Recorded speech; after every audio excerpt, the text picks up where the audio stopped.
नमस्कार मित्रांनो, मी अमर स्पर्धा मित्र चॅनलमध्ये आपलं स्वागत करतो। मित्रांनो, आज या व्हिडिओमध्ये आपण पाहणार आहोत महाराष्ट्र औद्योगिक विकास अधिनियम 1961 म्हणजेच MIDC ॲक्ट 1961। मित्रांनो, MIDCच्या परीक्षेमध्ये 100% या ॲक्टवरती प्रश्न विचारतात, त्यामुळे हा ॲक्ट तुम्हाला तोंडपाठ असणं महत्त्वाचं आहे। चला तर मित्रांनो, आता पूर्णपणे आपण हा ॲक्ट पाहूया नेमकं काय आहे। चला मित्रांनो, आता बघा महाराष्ट्र इंडस्ट्रियल डेव्हलपमेंट ॲक्ट म्हणजेच काय तर MIDC ॲक्ट 1961 ओके 1961चा ॲक्ट आहे। आता पाहूया मित्रांनो आपण डिटेलमध्ये काय। तर मित्रांनो, ह्या ॲक्टबद्दल आपण सुरुवातीला माहिती पुरवण्यापूर्वी याचं ॲक्टचं रूपांतर काही प्रकरणामध्ये केलेलं आहे। मित्रांनो, यासाठी काही कलमे सुद्धा आहेत। परीक्षेमध्ये तुम्हाला प्रकरण 1 मध्ये किती कलमे आहेत, प्रकरण 2 मध्ये किती कलमे आहेत हे सगळं विचारतात, त्यामुळे आपण पाहूया प्रकरण 1 मध्ये किती कलमे, प्रकरण 2 मध्ये किती, असं सगळं डिटेलमध्ये जाऊया। ओके, आता मित्रांनो सर्वप्रथम पहा प्रकरण 1। प्रकरण 1 मध्ये 2 कलमे आहेत। कलम 1 म्हणतं संक्षिप्त नाव, व्याप्ती व प्रारंभ। कलम 2 म्हणतं व्याख्या। आता प्रकरण 2 मध्ये किती कलमे आहेत, तर प्रकरण 2 मध्ये कलम 3 ते 13 अशी कलमे आहेत। या प्रकरण 2 मध्ये काय दिलेलं आहे असा प्रश्न जर विचारला तर ते तुम्हाला आन्सर सांगता आलं पाहिजे। तर प्रकरण 2 मध्ये महामंडळाची स्थापना आणि रचना हे दिलेलं आहे।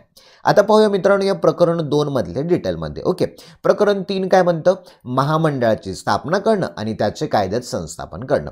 कलम 4 म्हणतं तर रचना, महामंडळाची रचना कशी। कलम 5 म्हणतं सदस्य होण्यासाठीची अनर्हता।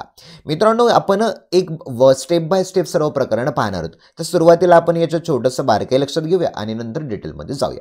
आता बघा कलम 6 काय म्हणतो, तर पदावधी व सदस्यांच्या सेवेच्या शर्ती काय। कलम 7 म्हणतो महामंडळाच्या सभा। ओके, कलम 8 म्हणतं सदस्य म्हणून राहण्याचे बंद होणे। कलम 9 काय म्हणतं तर रिकाम्या जागा कशा भराव्यात। कलम 10 म्हणतं सदस्यांची तात्पुरती अनुपस्थिती। कलम 11 म्हणतं कामकाज निर्दोष विधिग्राह्य म्हणून गृहीत धरणे। कलम 12 म्हणतं महामंडळाचे अधिकारी व कर्मचारी। कलम 13 म्हणतं महामंडळाने विवक्षित कर्मचारी वर्ग सामावून घेणे व हा अधिनियम लागू असलेल्या बाबींच्या संबंधातील राज्य शासनाची आबंधने स्वतःकडे घेणं।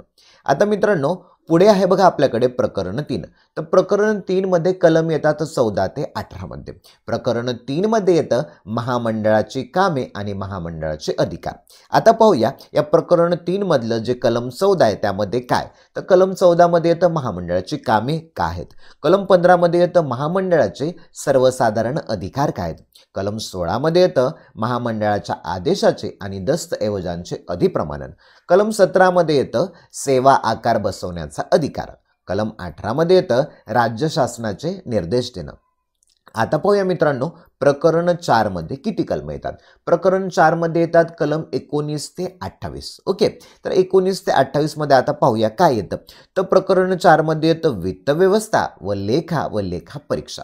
आता प्रकरण 4 मधलं पहिलं कलम 19, या 19 मध्ये येतं महामंडळाच्या मत्तेचे उपायोजन। मत्तेचे म्हणजे मालमत्ता, ओके, स्थावर मालमत्ता, जंग मालमत्ता या प्रकारचे।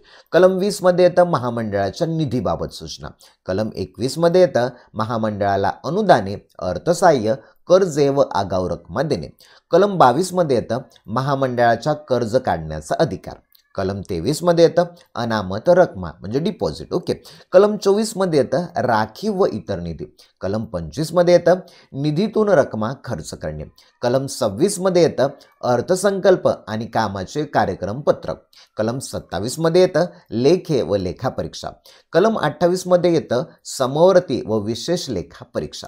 आता मित्रांनो पाहूया प्रकरण 5 मध्ये काय येतं, तर प्रकरण 5 मध्ये कलमे आहेत कलम 29 ते 30। ओके, आता या प्रकरण 5 मध्ये काय येतं, सरकारी जागा काढून टाकण्याबाबतचा अधिनियम हा महामंडळास जागांना लागू करणे व भाडे नियंत्रण अधिनियम त्यास लागू न होणे हा प्रकरण 5 मध्ये येतं। यामधलं कलम 29 काय म्हणतं, महामंडळाच्या जागांना मुंबईची सरकारी जागा काढून टाकणे अधिनियम 1955 लागू असणे। कलम 30 मध्ये येतं भाडे नियंत्रण अधिनियम हा महामंडळाच्या जागांना लागू नसणे। आता पाहूया मित्रांनो प्रकरण 6. या प्रकरण 6 मध्ये कलमे आहेत कलम 31 ते 42 पर्यंत. आता याच्यामध्ये येतं जमीन संपादन करणे व तिचा विनियोग करणे. विनियोग म्हणजेच काय तर वापर करणे. आता यामधलं कलम 31 पहा. या प्रकरणाच्या तरतुदी लागू असणे. कलम 32 काय म्हणतं सक्तीचे संपादन. कलम 33 म्हणतं नुकसान भरपाई देणं. कलम 34 म्हणतं न्यायालयाकडे अपील करणं. कलम 35 म्हणतं वाटणी संबंधातील वाद. कलम 36 म्हणतं नुकसान भरपाई देणे. कलम 37 म्हणतं न्यायालयात अनामत ठेवलेली रक्कम गुंतवणे. कलम 38 म्हणतं व्याज देणे. कलम 39 म्हणतं महामंडळाने जमिनीचा विनियोग करणे. कलम 40 म्हणतं वगळण्यात आलेलं आहे. 41 सुद्धा वगळण्यात आले. कलम 42 म्हणतं राज्य शासनाच्या अधिकाऱ्यांचे प्रत्यायोजन. आता मित्रांनो या 6 मध्ये 6 क दिलाय प्रकरणामध्ये. आता याच्यामधला 6 क काय म्हणतो तर औद्योगिक क्षेत्रातील वापरात नसलेल्या अतिरिक्त जमिनीबाबत प्रकरण 6 क आहे. याच्यामध्ये एक कलम आहे ते आहे 42 अ. तर हे 42 अ चा अर्थ होतो औद्योगिक क्षेत्रातील वापरात नसलेल्या अतिरिक्त जमिनीचे संपादन आणि इतर उद्योगांना त्यांचे नियत वाटप करणं. आता मित्रांनो प्रकरण 7 मध्ये किती कलम आहेत तर कलम 43 ते 46 हे येतात प्रकरण 7 मध्ये. या प्रकरण 7 मध्ये येतं अनुपूरक व किरकोळ अशा तरतुदी. आता याच्यामधलं आपण पाहूया कलम 43 एक अ काय म्हणतं तर सरकारी जमिनीशी संबंधित आहे. कलम 43 म्हणतं औद्योगिक क्षेत्रातील जमिनीच्या मालकाने विविक्षित कसूर केल्याच्या बाबतीचे महामंडळाचे अधिकार. कलम 44 मध्ये येतं इमारत पाडून टाकण्याबाबतचा आदेश. कलम 45 मध्ये येतं इमारतीचे बांधकाम थांबवण्याचा अधिकार. कलम 46 मध्ये येतं जमीन धारण करण्याच्या शर्तीचे उल्लंघन करून बांधकाम केल्यास किंवा जमिनीचा उपयोग केल्यास शास्ती लावणं म्हणजेच काय तर त्यावरती काहीतरी बंधनं लावणं. ओके पनिशमेंट करणं. ओके आता मित्रांनो बघा प्रकरण 7 मध्ये काय येतं चालूमध्ये. ओके कलम 47 ते 59 हे आहेत. ओके कलम 47 काय म्हणायलाय तर नळ मार्ग टाकणं म्हणजे MIDC मध्ये नळ मार्ग टाकणं इत्यादी बाबतचे अधिकार येतात कलम 47. कलम 48 म्हणतं प्रवेश करण्याचे अधिकार. कलम 49 म्हणतं महामंडळाच्या अधिकाऱ्यांकडे इतर अधिकार निहित असणं. कलम 50 काय म्हणतं स्थानिक प्राधिकरणांना निर्देश करण्याचे शासनाचे अधिभावी अधिकार. कलम 50 अ म्हणतं विविक्षित प्रकरणात लगतच्या क्षेत्रातील जमिनीचा वापर औद्योगिक प्रयोजनाकरता रूपांतरित करून घेण्यासाठी करण्यात आलेले अर्ज नाकारण्याचा जिल्हाधिकाऱ्याचा अधिकार. हे 50 अ मध्ये. कलम 51 मध्ये येतं महामंडळाला येणे असलेल्या रकमा जमीन महसुलाची थकबाकी म्हणून वसूल करणे. कलम 52 म्हणतं एखाद्याला नोटीशी बजावणं इत्यादी. कलम 53 म्हणतं जाहीर नोटिसा कशा प्रसिद्ध कराव्यात याबाबतचं. कलम 54 म्हणतं नोटिसा इत्यादीद्वारे वाजवी मुदत वाढवणे. ओके कलम 55 मध्ये येतं विवरणपत्र सादर करणं इत्यादी. कलम 56 मध्ये येतं क्षेत्र किंवा वसाहत किंवा तिचा भाग काढून टाकणे. कलम 57 मध्ये येतं कर्तव्य पार पाडण्यात कसूर. कलम 58 मध्ये येतं महामंडळाचे विसर्जन. कलम 59 मध्ये येतं खटला भरण्याचा अधिकार. कलम 60 मध्ये येतं महामंडळाचे अपराध आपापसात मिटवणे. कलम 61 मध्ये येतं कंपन्यांनी केलेले अपराध. कलम 62 मध्ये येतं अटकाव केल्याबद्दल शास्त्री म्हणजेच काय पनिशमेंट. अटकाव म्हणजेच काय तर अडथळा आणल्याबद्दल. ओके कलम 63 काय म्हणतं नियम करण्याचा अधिकार. कलम 64 म्हणतं विनिमय करण्याचा अधिकार. कलम 65 म्हणतं सद्भावनापूर्वक केलेल्या कारवाई संरक्षण. कलम 66 म्हणतं महामंडळाचे सदस्य अधिकारी कर्मचारी वर्ग हे लोकसेवक असणे. कलम 67 म्हणतं इतर कायद्यांशी विसंगत असलेल्या तरतुदींची परिणामकारकता. कलम 68 म्हणतं शंका व अडचणी दूर करण्याचा अधिकार. कलम 69 म्हणतं सन 1956 मुंबई अधिनियम क्रमांक 52 याच्या अनुसूचीची 1 ची सुधारणा. ओके आता मित्रांनो पाहूया आपण प्रकरण 1 नुसार डिटेलमध्ये काय काय. ओके आता मित्रांनो तुम्ही पाहू शकता आता महाराष्ट्र औद्योगिक विकास अधिनियम 1961 आहे.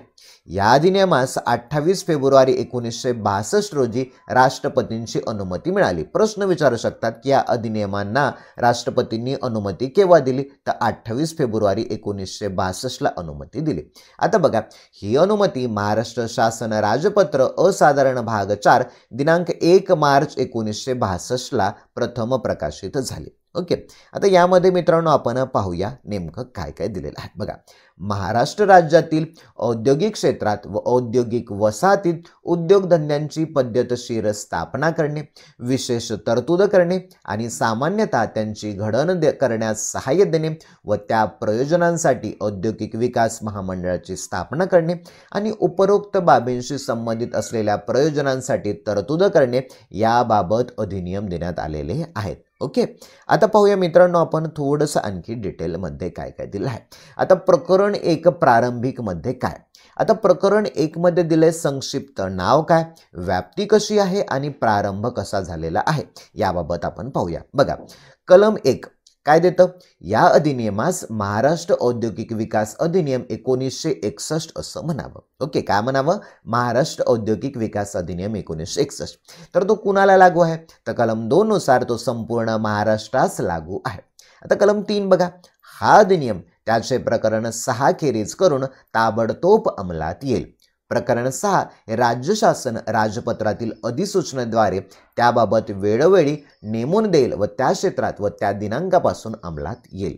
पुढे बघा, परंतु जर राज्य शासनाच्या मते जेथे प्रकरण 6 अंमलात आणला आहे अशा कोणत्याही क्षेत्राची किंवा त्याच्या कोणत्याही भागाची औद्योगिक क्षेत्र म्हणून विकसित करण्याच्या प्रयोजनासाठी, म्हणजेच काय तर औद्योगिक क्षेत्र विकास करण्याच्या योजनेसाठी त्यावर अंमलबजावणी करण्यासाठी आवश्यकता नसेल किंवा आवश्यकता पडण्याचा संभव नसेल तर राज्य शासनास तत्सम अधिसूचनेद्वारे, म्हणजे दिलेल्या अधिसूचना म्हणजे नियमांद्वारे किंवा आदेशाद्वारे अधिसूचनेत विनिर्दिष्ट करण्यात येईल अशा दिनांकाच्या पूर्वी केलेल्या किंवा करण्याचे वर्जिलेल्या गोष्टीबद्दल तसेच व्यतिरिक्त त्या क्षेत्रात किंवा त्याच्या कोणत्याही भागात प्रकरण 6 अंमलात असण्याचे बंद होईल असे निर्देश देता येतील. परंतु आणखी असे की प्रकरण 6 अंमलात आणल्याच्या दिनांकापासून विहित करण्यात येईल अशा कालावधीच्या समाप्तीनंतर राज्य शासनाकडून पहिल्या परंतु का खालील कोणत्याही अधिसूचना काढण्यात येणार नाही. ओके, आणि महाराष्ट्र औद्योगिक विकास सुधारणा अधिनियम 1974 यांच्या प्रारंभीपूर्वी ज्यामध्ये प्रकरण 6 अंमलात आणले असेल अशी क्षेत्रे आणि अशा प्रारंभानंतर ज्यामध्ये प्रकरण 6 अंमलात आणले जाईल अशी क्षेत्रे यांसाठी वेगवेगळे कालावधी विहित करण्यात येतील. हे येतं 1975च्या महाराष्ट्र अधिनियम क्रमांक 18 मध्ये. आता मित्रांनो व्याख्या कशी दिलेली आहे आपण ते पाहूया. आता व्याख्येमध्ये पाहू शकता तुम्ही दुसरा अर्थ. आता बघा, सुखसोय अ मध्ये हे 2 मधनुसार येतं बघा. सुखसोय म्हणजेच काय तर रस्त्याचा, पाण्याचा किंवा विजेचा पुरवठा, सडकांवर दिवाबत्ती करणे, जलनिसारण, मलनिर्यासाची कामे, साफसफाईची कामे यांचा आणि राज्य शासन राजपत्रातील अधिसूचनेद्वारे या अधिनियमांच्या प्रयोजनासाठी सुखसोय म्हणून जी कोणतीही इतर उपयुक्त गोष्ट विनिर्दिष्ट करेल अशा कोणत्याही गोष्टीचा समावेश होतो. मग कळालं, सुखसोयीमध्ये काय आले, रस्ता यायले, पाणी यायले, विजेचा पुरवठा यायले, सडकांवर दिवाबत्ती यायले, जलनिसारण यायले, मलनिसरणाची कामे यायले, साफसफाईची कामे यायलेत. हे सुखसोयीमध्ये येतात. आता इमारत ब मध्ये याचा अर्थ काय होतो बघा, राहण्यासाठी किंवा औद्योगिक, व्यापार विषयक किंवा इतर प्रयोजनांसाठी ज्याचा उपयोग करण्याचा इरादा असेल असं कोणतंही बांधकाम, उभारणी किंवा अशा बांधकामांचा अथवा उभारणींचा भाग आहे, मग त्याचा प्रत्यक्षपणे उपयोग करण्यात येत असो वा नसो, मग इमारतीमध्ये हे येते. पुढचं बघा, जिल्हाधिकारी याचा अर्थ काय, व्याख्या. ओके, एखाद्या जिल्ह्याचा जिल्हाधिकारी असा आहे. ओके, यात अधिनियमाखालील जिल्हाधिकाऱ्यांची कामे पार पाडण्याकरता राज्य शासनाने विशेष करून नेमलेल्या कोणत्याही अधिकाऱ्याचा समावेश होतो. बघा, महत्त्वाचं काय दिले, जिल्हाधिकारीचा अर्थ काय, जिल्ह्याचा जिल्हाधिकारी. तसेच जिल्हाधिकाऱ्याची कामे पार पाडण्याकरता, बघा जिल्हाधिकाऱ्याची कामे पार काढण्याकरता राज्य शासनाने विशेष करून नेमलेल्या कोणत्याही अधिकाऱ्याचा समावेश होतो. एक तर जिल्हाधिकारी किंवा राज्य शासनाने नेमून दिलेला विशेष अधिकारी याचा जिल्हाधिकारी समावेश होतो. आता ड मध्ये महामंडळ म्हणजे काय तर कलम 3 अन्वये स्थापन करण्यात आलेले महाराष्ट्र औद्योगिक महामंडळ असा त्याचा अर्थ होतो. ओके, पुढे बघा, व्याकरण विषयक होणाऱ्या फेरफार. आता विकासचा अर्थ काय. ओके, औद्योगिक विकास म्हणजे काय तर याचा अर्थ जमिनीवर किंवा जमिनीच्या खाली इमारत बांधकाम, अभियांत्रिकी कामे, दगडाचे खाणकाम किंवा इतर कामे करणे किंवा कोणत्याही इमारतीत किंवा जमिनीत कोणताही महत्त्वाचा बदल करणे असा आहे. कळालं? विकास म्हणजे काय तर जमिनीवर किंवा जमिनीच्या खाली इमारत बांधकाम, अभियांत्रिकी कामे, दगडाचं खाणकाम किंवा इतर कामं करणे किंवा कोणत्याही इमारतीत किंवा जमिनीत कोणत्याही महत्त्वाचा बदल करणे असा आहे. आणि त्यात पुनर्विकासाचा समावेश होतो, परंतु त्यात खाणीविषयक कामांचा समावेश होत नाही. ओके, आता दगडांचं खाणकाम दिले परंतु इथे खाणीविषयक कामांचा समावेश होत नाही असं दिले. आता बघा, आणि विकास करणे या संज्ञेचा त्याप्रमाणे अर्थ लावण्यात येईल. पुढचं बघा, फ मध्ये काय दिलं? अभियांत्रिकी कामे. याची व्याख्या काय?